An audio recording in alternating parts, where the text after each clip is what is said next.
Endi ko'chada yurayotganda yanada ehtiyotkor bo'ling. Sababi patrul post xizmati xodimlariga 360 gradusli maxsus kameralar o'rnatilgan Cobalt avtomobillari taqdim etildi. Bu avtomobillar eng so'nggi texnologiyalar bilan jihozlangan bo'lib, ular yo'l harakatini nazorat qilishda ancha samarali hisoblanadi. Eng qizig'i, ushbu Cobaltlar orqali qarzi bo'lgan haydovchilarni aniqlash imkoniyati bor.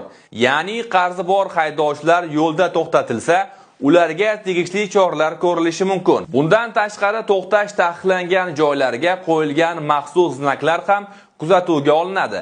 Agar haydovchi shunday joyda to'xtasa, avtomatik ravishda jarima rasmiylashtiriladi.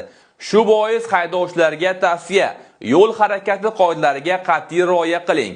Avtomobilingiz qarzi va jarimalarni tekshirib yuring. Belgilangan joylarda to'xtashga ahamiyat bering. Bunday zamonaviy kuzatuv tizimlari orqali jarima yozish jarayoni avtomatlashtiriladi va qoida buzilish holatlari biror bir inson aralashuvisiz ham aniqlanishi mumkin. Fikrlaringizni izohlarda yozib qoldiring va videoga like bosishni unutmang.